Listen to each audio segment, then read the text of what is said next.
भाद्रपद मास के जन्म चतुर्थी के दिन चंद्र दर्शन करना निषेध किया गया है, किंतु अनायास चंद्रमा दिखाई पड़ने पर किसी भी प्रकार का कलंक दोष लगने का भय बना रहता है। इस दोष से मुक्ति के लिए समयंतक मणि की कथा सुनते हैं।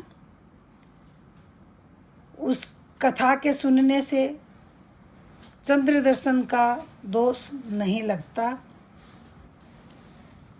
ये ऐसे है कि द्वारका में सत्राजित और प्रसेनजीत रहते थे।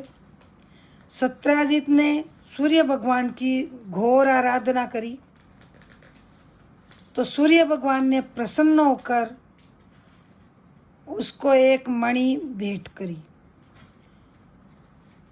सत्राजित उस मणि की सुबह नहा धोकर रोज पूजा करता था और वो मणि 8 भार सोना रोज देती थी। इससे सत्राजित बहुत धनवान हो गया। एक दिन सत्राजित उस मणि को पहनकर राज दरबार में गया। राजा अग्रसेन बैठे हुए थे, भगवान कृष्ण और बलराम जी और सभासद सब बैठे हुए थे। तो एक ने कहा कि महाराज सूर्य भगवान आ रहे हैं। उस मणि में इतना तेज था कि सत्राजित दिखाई नहीं दे रहा था, ऐसे लग रहा था जैसे सूर्य भगवान आ रहे हैं। तो भगवान कृष्ण ने देख के हंस के कहा कि नहीं, ये तो सत्राजित है। फिर सब लोगों ने कहा कि भाई ये मणि तो राज कोष में होनी चाहिए जिससे कि जनता की भलाई हो, तो ये तो कृष्ण को दे दे। लेकिन सत्राजित ने नहीं दी। अब सत्राजित को डर लगने लग गया कि कृष्ण का मन मेरी मणि पे आ गया तो वो कभी भी छल करके मेरे से मणि लेगा।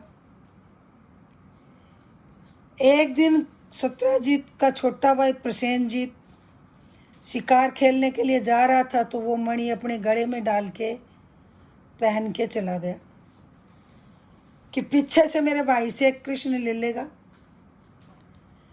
आगे गया जंगल में तो साथी पीछे छूट गए और वो आगे निकल गया। अकेला देखकर एक शेर से भिड़ गया और शेर ने प्रसेनजीत को मार दिया। उसके कपड़े मुकुट इधर उधर बिखर गए और वो मणि लेके शेर जब जाने लगा तो उसको सामने जामवंत नाम का भालू मिला। तो जामवंत से उसकी लड़ाई हुई। जामवंत उसी जंगल में एक घोर अंधेरे वाली गुफा में रहता था। तो वो लड़ते लड़ते गुफा के दरवाजे पे आ गए और जामवंत ने शेर को मार दिया और वो मणि लेकर अंदर गुफा में चला गया। गुफा में सूर्य भगवान का जितना तेज होता उतनी रोशनी हो गई। जामवंत की एक बेटी थी जामवंती, तो जामवंत ने अपनी वो मणि जामवंती को दे दी। वो उससे खेलने लगी। इधर जब प्रसेनजीत नगरी में नहीं पहुंचा तो सब लोग उसको ढूंढने लगे। उसके साथी वापस गए कि पता नहीं जंगल में प्रसेनजीत हमारे से आगे निकल गया, हमने बहुत खोजा लेकिन हमें मिला नहीं। अब सत्राजित को भ्रम हो गया कि हो न हो कृष्ण ने और मेरे भाई को गायब किया है उस मणि के लिए, समयंतक मणि के लिए। यह बात धीरे धीरे कृष्ण के पास आई तो कृष्ण भगवान ने सोचा कि मेरे तो कलंक लग गया, क्योंकि उन्होंने चौथ का चांद देखा था। तो बोले तो मेरे कलंक लग गया। तो वो अपने साथियों को लेके जंगल में गए प्रसेनजीत को ढूंढने के लिए। ढूंढते ढूंढते एक जगह उनको मिला कि प्रसेनजीत के कपड़े पड़े हैं, मुकुट पड़ा है, हड्डियाँ पड़ी हैं, लेकिन वहाँ मणि नहीं थी। थोड़ी दूर चले तो उनको शेर के पंजे के निशान मिले, तो उन निशानों के पीछे पीछे वो गुफा तक पहुंच गए। वहाँ गए तो वहाँ उनको शेर मरा हुआ पड़ा मिला, लेकिन मणि वहाँ भी नहीं मिली। अब भगवान कृष्ण बोले कि मैं अंदर जाके देखता हूँ। साथ वाले साथी बोले नहीं नहीं तुम अंदर मत जाओ, लेकिन भगवान कृष्ण बोले नहीं मैं अंदर जाऊंगा, तुम लोग 12 दिन मेरा इंतजार करना, और 12 दिन तक मैं नहीं आऊं तो वापस चले जाना।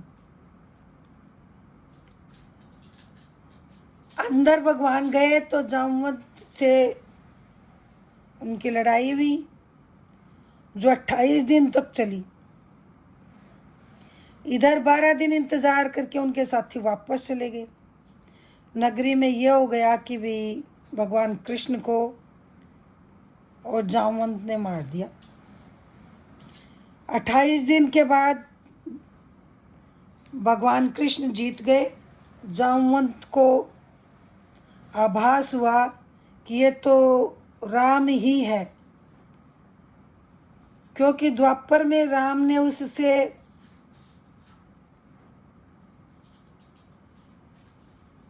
वादा किया था कि मैं तुम्हारे से अगले जन्म में फिर मिलूंगा। तो उसको विश्वास हो गया कि ये भगवान राम ही है, ये मेरी मुक्ति करने के लिए आए हैं। तो उसने उनके पैर पकड़ लिए, उसको भगवान श्री राम जी के दर्शन हुए, तो उसने उनके पैर पकड़ लिए और अपनी बेटी जामवंती की उनके साथ शादी कर दी। अब भगवान कृष्ण सौम्यंतक मणि को लेके और जामवंती को लेके द्वारका आए 28 दिन बाद, और उन्होंने वो मणि सत्राजीत को वापस कर दी।